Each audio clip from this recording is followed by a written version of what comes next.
Biology is all you need. My name is David Markowitz.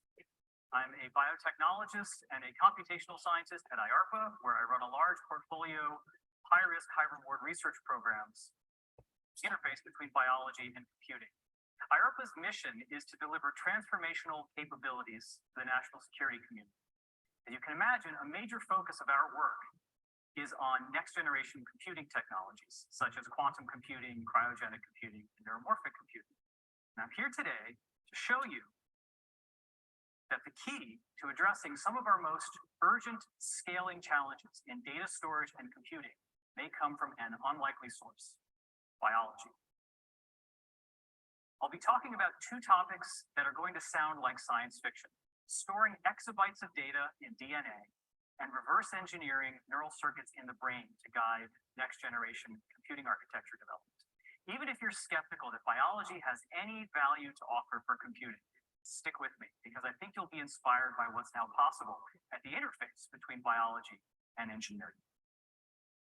So let's begin by talking about large-scale data storage. There is a looming crisis in the data storage field. The world creates and consumes exponentially more data each year, 90 zettabytes alone in 2022. By contrast, the global supply of data storage can't keep up. We have barely enough installed storage capacity today to store 5% of the globally produced data. This is a problem for government intelligence analysts, who often need to sift through mountains of historical data to understand why a world event happened and who was involved. If we can't store historical data, we can't do digital forensics, and national security suffers. This is also a problem for industry. Tech companies need to store mountains of data, not just our personal photos and videos, but the reams of transaction data that power online commerce. If we can't store enough data, the digital economy suffers. We are in urgent need of a fundamentally new solution to address this scaling crisis. Historically, our solution to this problem has been to build ever larger data centers. These are football field-sized facilities that consume megawatts of power and cost massive sums of money to build, operate, and maintain. For those of you who aren't used to thinking about data storage at this scale, an exabyte is 1 million terabytes. That's roughly the scale of the largest commercial data centers today. Currently, the 5-year total cost of ownership of a 1 exabyte data archive is in the hundreds of millions of dollars. And that's to maintain one copy of a large data archive that you don't access very often. If you want a backup, that's another $100 million. And all of this is to keep just a tiny fraction of the data that we create. Scaling up a data archive to store over a zettabyte, which is 1,000 exabytes, would cost over $100 billion. Again, as you can see, there is a pressing need for innovation in data storage to enable larger scale at a much lower price point. Today's data storage media are expensive to use for two reasons: data density and data stability. Traditional planar media, such as magnetic tape, DVD, and hard disk, write data in 2 dimensions. And once you've maximized your aerial storage density in 2D, if you want to store exponentially more data, you need to manufacture exponentially more media and the devices for interfacing with those media. And that's a major driver of cost when we are scaling data centers. Ideally, we would like a storage medium that scales gracefully in 3 dimensions so that when we want to store exponentially more data, we don't have to spend exponentially more money. The other major driver of cost in today's data centers is something called bit rot, or the passive degradation of information over time. All of the storage paradigms that are in use today suffer from this problem. And this is a major driver of the need for routine data integrity checks and media replacement, which is a major cost driver. Ideally, we would like a storage medium that is so stable it doesn't degrade over time. We can just write it and forget about it. Thankfully, biology has already solved this problem. Living systems need to store genetic information in a medium that's extremely dense and extremely stable. DNA is that medium. You can think of DNA as a molecular scale sequence of physical bits. The bases in DNA, A, T, G, and C, are nanometer scale bits. And because DNA is a three-dimensional molecule, it can be coiled and compressed to achieve extremely high volumetric information density. It's been estimated that DNA can store information with a density that is fully 5 orders of magnitude higher than any man-made storage medium, including 3D NAND. Here I'm showing an electron micrograph of the entire genome of a mammalian cell that's compressed into a micron-sized space in a nucleus. In principle, DNA is so dense that we could store exabytes of data in a size equivalent to a ping pong ball. DNA is also incredibly stable. Biologists have sequenced the genome of a 700,000-year-old horse because under the right conditions, the chemical bonds that hold DNA together don't degrade over time. If we can exploit density and the stability properties of DNA for enterprise storage applications, it would be a game changer for the industry.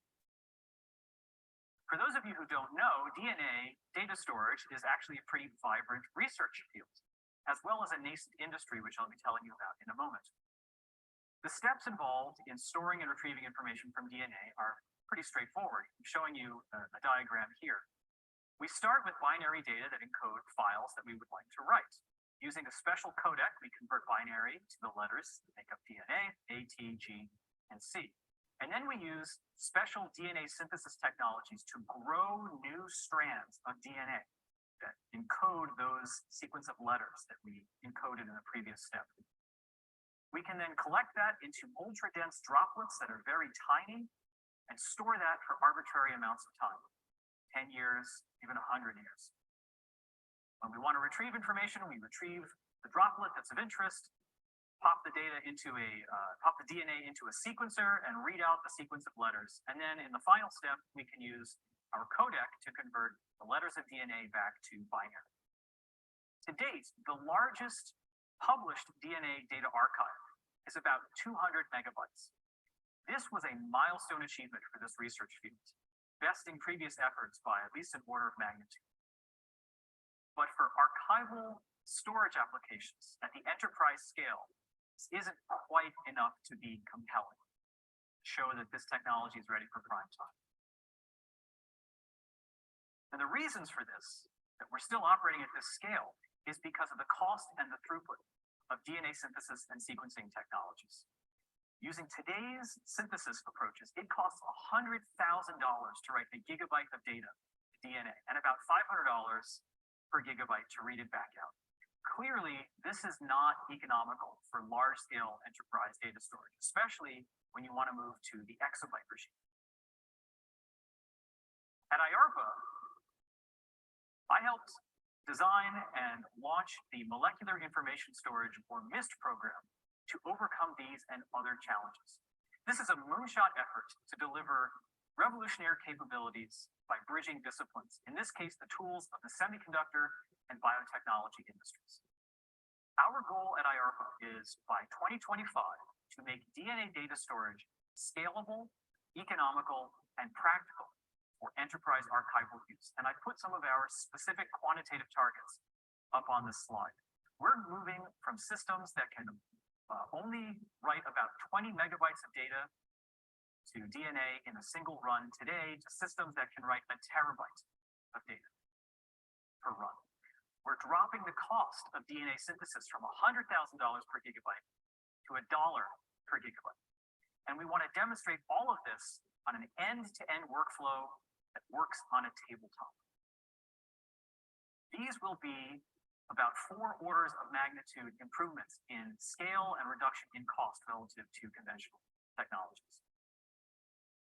The reason we've set these targets is because this will present a compelling de-risking of this technology stack for industry and will empower industry to begin contemplating the development of commercial products around DNA.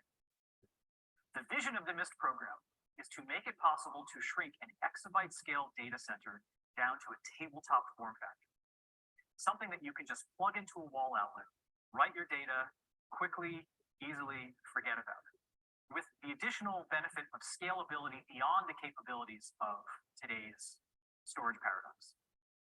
DNA data storage might sound like science fiction, I'm here today to show you that because of work by IARPA and our partners in this space over the last several years, it's becoming science-backed. Here I am holding, we can have this up on the screen, our next generation DNA synthesis chip. It uses integrated CMOS to control the synthesis of 128 million strands of DNA in parallel. This is enough to write about 2 gigabytes of data on a chip, which you can then easily collect into a droplet for long-term storage.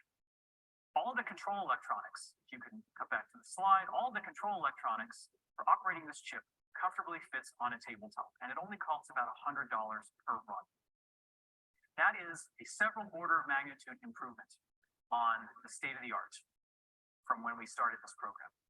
Furthermore, because we're using the tools of the semiconductor industry, we are now on an exponential scaling roadmap that will make it possible for us to produce chips that can write a terabyte to DNA in a single run. And ultimately, once there are commercial appliances that are ready for data centers, you'll be able to write a petabyte per system in a short amount of time. And eventually we have a clear path to scaling into the exabyte regime. This technology is real and it's becoming commercially viable. Now, this chip was developed by a team from the Georgia Tech Research Institute and Twist Bioscience under an IARPA NIST contract. This represents a new category of microfabricated device that uses onboard CMOS electronics to control the synthesis of millions of DNA oligomers in parallel. Previously, this was all done with inkjet printing at fairly low density, but we can use the tools of the semiconductor industry to fabricate millions and eventually billions of self-contained synthesis devices on a chip. We can use these devices to control the acid concentration or the pH in solution in very small synthesis zones on the chip, as shown here. This allows us to electrochemically control reactions that are involved in DNA synthesis. This is a fully automated approach that uses minimal power and chemical reagents for a very low operating cost. And if you make enough of these chips during a fab run, the cost per chip becomes quite low as well, potentially just $1 or $2. Now, the MIST program developed multiple distinct synthesis platforms that use this general approach.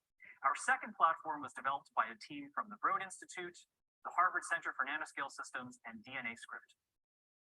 This team published the details of their chip design and synthesis approach in the summer of 2022, as shown here, so you can read all about it.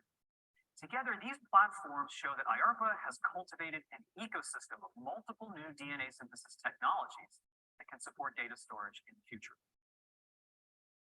IARPA has also invested in multiple sequencing platforms that can further improve the scale and reduce the cost of data readout from DNA.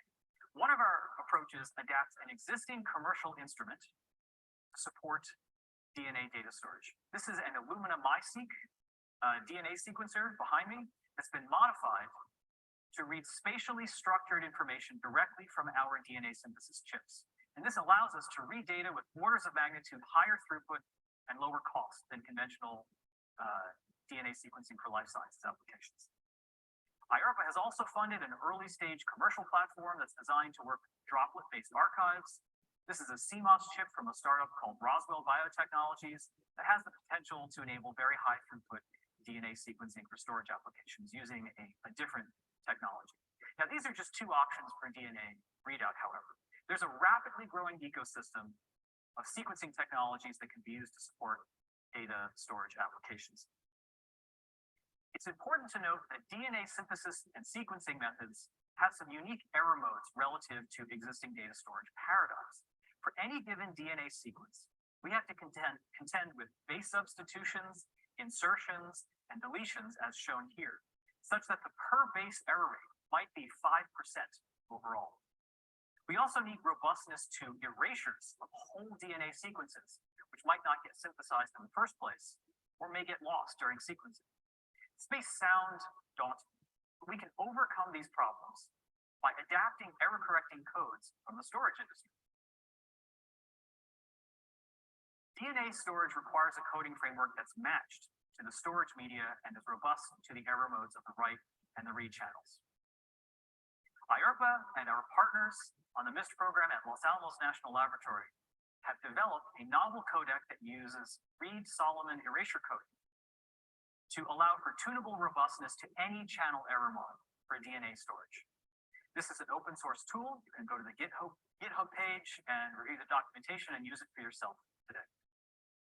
The basic idea here is, with DNA data storage, we write sequences of letters called oligos that are typically about 150 bases long, and we write millions or billions of those sequences in parallel. In the middle of each one of those oligos is a data payload. The ADS codec that was developed by Lanel encodes blocks of data in that data payload. Each block has data and a parity bit, and then an associated metadata block that encodes an address and an erasure flag. At the outer codec level, we rotate these blocks across oligos so that there's some redundancy across the archive. And we further use erasure oligos to confer robustness to the loss of entire oligos during synthesis or sequencing. I want to mention that designing DNA codecs is very much a research problem. And this is an area where storage experts can still have a huge impact on this developing field. Now, as I said earlier, the goal of the MIST program is to develop a complete technology stack that makes DNA data storage and retrieval cheap, scalable, and practically useful for the first time. And I'm happy to share that this program has catalyzed the growth of a new industry. After IARPA awarded MIST contracts in 2019, several of our teams founded the DNA Data Storage Alliance to roadmap this new industry, to establish interoperability standards for commercial products, and to identify how they were going to best meet the needs of initial commercial customers. This organization now has over 50 members drawn from tech industry, the biotech industry, the traditional data storage industry, and a large number of academic institutions and nonprofits.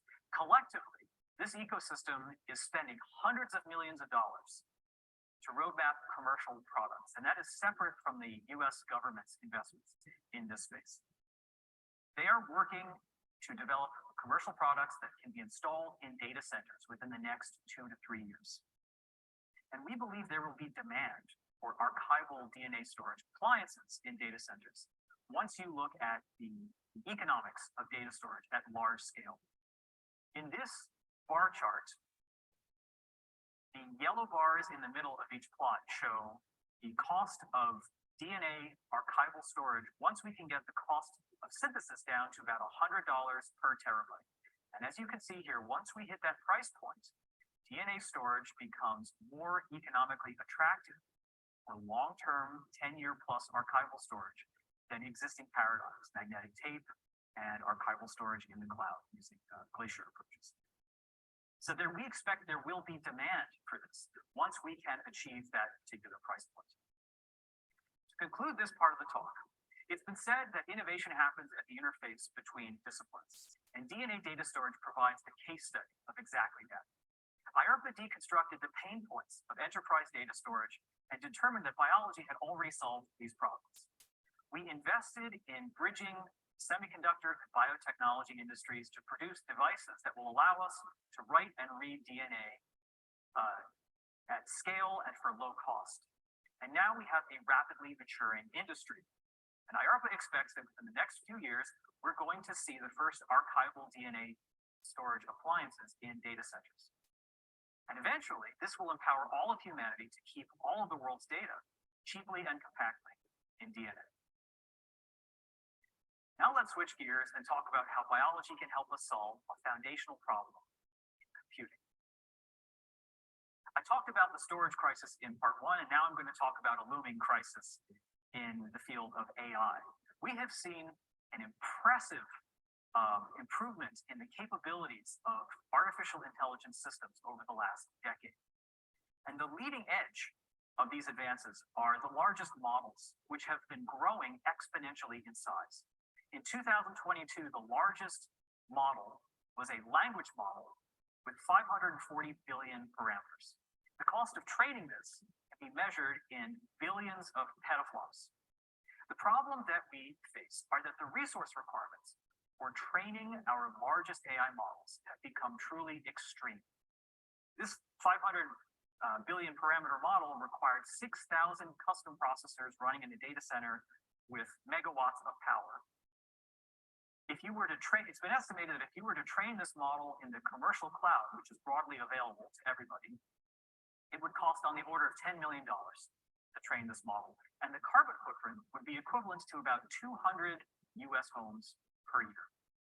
Now, given the massive growth in the size of these AI systems over the last 10 years, it's reasonable to contemplate a future where we want to train models that are fully 1,000 times larger than today's best systems. And this is where things really start to break down. To train a model with 100 trillion parameters in the commercial cloud would cost at least $10 billion and would have a carbon footprint equivalent to a medium-sized US city, about 200,000 homes per year. Even with the benefit of AI accelerators that are on the horizon to bend this curve, we're still headed toward a brick wall. And this isn't even a hypothetical future problem. We are already hitting the wall.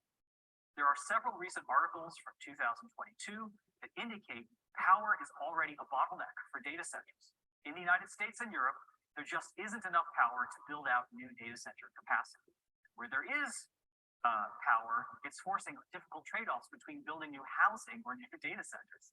So the idea of scaling up compute capabilities by several orders of magnitude to meet growing AI needs is plausible, at least using today's paradigm. Of course, biology has already solved the power and scaling problems that I highlighted earlier. Our brains are proof by existence that efficient real-time training and inference is possible on models with 100 trillion parameters. Computation and communication in the brain consumes between 10 and 20 watts of power, judging by metabolic demands. And if you run the math, the cost of continuously training a human brain for 24 hours a day for the first 18 years of life is only about equivalent to about a third of a US home per year. This is proof by existence that general intelligence can be implemented and efficiently. So how do we bridge this performance gap? Neuromorphic computing hardware gets us closer to the efficiency of brains. Over the last 10 years, we've really seen a golden age of neuromorphic computing where there has been a steady march of improving capabilities using hardware platforms that use computing principles that are inspired by the brain, event-based communication, spike-based communication, parallel sparse computing principles, processing in memory. The general idea is to minimize the amount of data that needs to be moved around on the chip. And indeed, when used as deep neural network inference accelerators, neuromorphic chips can be more than 100 times more power efficient than GPUs. But we still need more than 1 million times better power efficiency to rival biology. IARPA's hypothesis is that neuromorphic platforms still lack key guidance from neuroscience that's needed to implement truly efficient computing models. Specifically, we need a deeper understanding of how the brain efficiently represents data, transforms data, and learns from data. That's the key to unlocking the potential of neuromorphic hardware and allowing us to scale AI systems in the future. In 2016, I helped design and launch the IARPA Machine Intelligence from Cortical Networks, or MICRONS program, specifically to provide us with the guidance needed to realize neural computing systems with brain-like performance. And we took a very direct approach by developing next-generation neuroscience tools needed to map complete synaptic connectivity and activity of hundreds of thousands of neurons spanning multiple regions of the mammalian brain, spanning a cubic millimeter of tissue. Now that may sound small, but it's large enough to encompass 4 different regions of a mouse brain, which I'll tell you about in a moment. Our goal was to distill these data into computing primitives that can guide algorithm and architecture development. I'm going to tell you briefly about the experimental data acquisition portion of this program, and then we'll dive into some really exciting advances that are providing guidance for algorithm and architecture development. So the first step of this program was to functionally image the activity of as many neurons as possible in an awake behaving mouse brain. This was a partnership with Andreas Tolias's group at the Baylor College of Medicine. So we developed very large scale functional imaging approaches that allow us to look at about 100,000 neurons blinking on and off while an awake animal is shown a wide variety of visual stimuli. And in this plot in the middle here, I'm showing you the delineation between four separate regions of early mouse visual cortex that we functionally imaged. V1 is primary visual cortex, and the lettered areas are higher areas. So this is analogous to looking at multiple layers of a deep neural network simultaneously. We can look across all of the depths of the cortical sheets. So mammalian cortex has 6 layers. We can look at all of them. And we can monitor the responses of these neurons for hours on end while we explore the broadest possible response, stimulus and response space for these neurons. The next step was to send the functionally imaged tissue off to the Allen Institute for Brain Science in Seattle, Washington, where this tissue was serially sectioned with a kind of scientific slicer that prepared 40 nanometer thin sections out onto a movie reel called grid tape. And then using a novel electron microscopy technology that was developed by the Microns program, the Allen Institute did very large field of view electron microscopy imaging of each of these sections. So we have 4 nanometer pixel resolution, and we're looking at sections that span millimeter fields of view. Each one of these images is about 125 gigabytes of data, and I'll give you the full view of one of them in a moment. The next step, after making about 25,000 of these sections, is to align them to each other to recover the full 3D volume that we had functionally imaged and then structurally imaged. So this was work, again, by the Allen Institute and by Sebastian Sug's group at Princeton University. After recovering the 3D structure of this block, now it's time to map the connectome, which is the synaptic connectivity between all of the neurons in this volume. For this, we use computer vision. This is a fully automated approach. The basic principle is paint by numbers. You trace the outline of each stained cell body or neurite in each 2-dimensional section, and then we agglomerate them across sections to recover the 3D morphology of cells. We also use computer vision to identify the locations of synapses, of which there are about 500 million in this cubic millimeter volume. When we started this program, our first pilot data set encompassed the cell bodies of about 300 neurons, and this itself was 20 times larger than the previous state of the art. We then scaled that up by a further 400x to generate these 125 gigabyte electron microscopy images that cover millimeter extents and encompass thousands of neurons in one field of view. After you acquire about 25,000 of these images, it's enough to cover a cubic millimeter of tissue, and it's about 1.4 petabytes of data. This was, and I believe remains, the largest single biomedical imaging data set ever acquired. This is enough to image 200,000 cells, and it fully encompasses the roughly 80,000 neurons that we functionally imaged, steps that I showed you earlier. And just for a relative sense of scale, this is still 400 times smaller than the complete mouse brain, but it's enough for us to look at the interactions across multiple stages of the cortical hierarchy. So we have scaled up imaging capabilities by more than 1,000x on the Microns program to give us a new window into computation of the brain. The automated segmentation and circuit mapping approach that we used on this program is called ChunkFlow. There's a pointer to the paper on the archive here.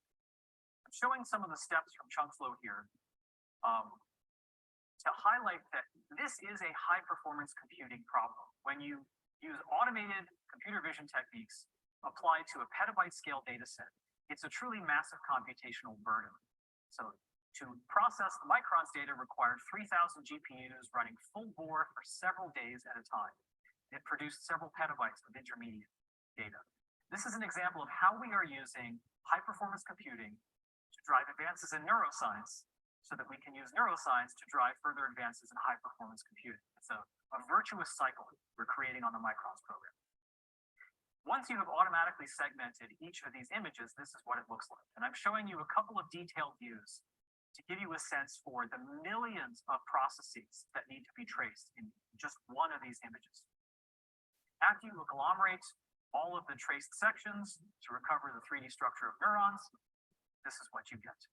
The Microns program has recovered the very first complete reconstructions of cells in the cortex of any animal. And when I say complete, I mean we've got the complete dendritic trees, which were truncated in some other previous data sets through other research efforts. We have the complete axonal arbors that span over millimeter scale distances.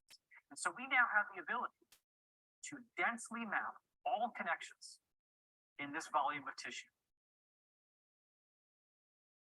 As this rendering shows, the IARPA Microns program has achieved one of the holy grails of modern neuroscience, which is to fully map the cortical columns. Here we're looking at a selection of 200 excitatory neurons that span all layers of the cortical sheet. You can see axons exiting the cortex at the bottom, dendrites extending all the way to the top, up to the cortical surface. This is an exciting achievement for biology. But it's also an important milestone for computer science because now we have the detailed structural and functional guidance needed to understand how the brain achieves such vastly superior performance to today's low power computing systems. Now, these advances will only happen if people use the data. And it was a priority for IARPA as soon as we produced this massive data set about a year ago to make it freely available to everyone. And through the generosity of several cloud providers, Google Cloud and Amazon Web Services, these data are now freely available as public data sets. If you go to microns-explorer.org, click that Explore button, you can bring up this entire data set for free in your web browser, look at 3D reconstructions, track synaptic interactions between cells. It's really extraordinary. We also have an API that allows researchers to programmatically interact with the data to do more nuanced analysis of structure-function relationships. So what can we do with these data? Well, one of the most fundamental questions we would like to answer is, what learning algorithm does the brain use? The prediction made by most of today's learning models is that the brain should use graded analog synapses. If you're using backpropagation with gradient descent to train a deep neural network, that produces an analog distribution of synapse strengths. When we look at Micron's data, that's not what we see. If you look at excitatory synapses in cortex, right? So we have these 3D reconstructions of the morphology of cells. We can look at the postsynaptic sites, the spine heads that excitatory neurons synapse onto. And it's well established in neuroscience that the volume of these spine heads correlates very highly with the strength of a synapse in the brain. So when we histogram the spine head volume, what we see is that the best fitting model is not a continuous graded analog distribution, which is that reference shown in blue. The best fitting model is actually a sum of a binary variable and an analog variable that's drawn from a log normal distribution. Now, there are a variety of learning schemes that could give rise to this distribution. There might be multiple distinct learning modes at work here. But the key is, now we know, now we have the explicit constraint from biology that this is how biology is able to achieve energy efficiency, using whatever learning scheme gives rise to this distribution. And this can provide guidance for future algorithm development work. Another fundamental question we would like to answer in these data is, what is the minimal unit of computation in the brain?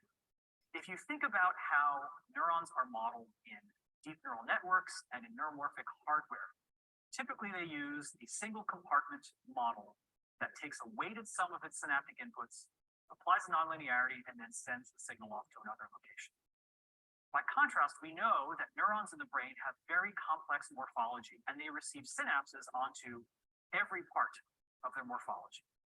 And so our partners at the Allen Institute did a census of all the different inhibitory cell types in the brain and where they synapse onto excitatory cells. So these vertical bars in this slide are histograms of which compartment inhibitory neurons synapse onto on an excitatory cell. And if you just look at the green bar, that is one type of inhibitory cell called a chandelier cell that only synapses onto the axon initial segment of an excitatory cell. Its one job, and I'll hop out of your way so you can see, its one job is to turn off the outputs from excitatory cells so that it can't send messages anywhere else. There are other categories of inhibitory cells that preferentially target the apical dendritic compartment or the basal dendritic compartment close to the cell body. So we are now able to precisely define the circuit motifs and to constrain the space of computations that might be performed by single neurons in the brain. Perhaps that can guide us toward minimal models of neurons in algorithms and in neuromorphic hardware so that we can capture the brain's computational complexity without needing to move as much data around on the chips. One other entitlement of Micron's data is we are able to study long-range interactions, feed-forward and feedback interactions between different regions of the brain. Now, one motif that you see in deep neural networks is all-to-all connectivity between layers. That is not what we see in the brain. In fact, we see quite sparse connectivity. We are actively engaged in studying the relative tuning properties of neurons that interact over long distances to understand what is the principle that determines whether two neurons should be connected over long distances. Now, I'm not going to preempt forthcoming papers by our researchers, but you can expect to see a lot of exciting insights coming from this analysis in the future.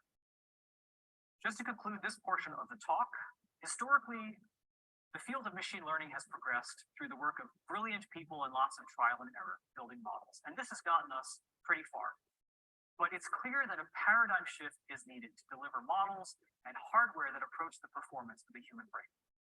IARPA determined that scaling up our window onto neural circuit structure and function could transform our understanding of computation in the brain. And now we have provided the neuroscience and machine learning communities with the resources that everyone can use to gain clear guidance for future algorithm development. As with our work on data storage, this was science fiction just a few years ago. And now we are seeing a steady march of new algorithmic guidance coming from Micron's data, which will continue for the next decade. In conclusion, biology really is all you need.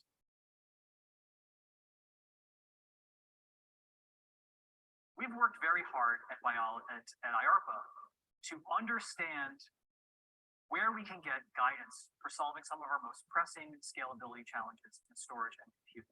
And once we determined that biology had already solved these problems, the challenge was just building bridges between biology and engineering disciplines so that they can take advantage of this insight.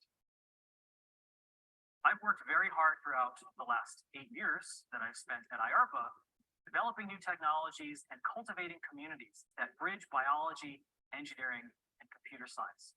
And I'm very excited to see the real-world impact that this work is going to have in the future. Thank you.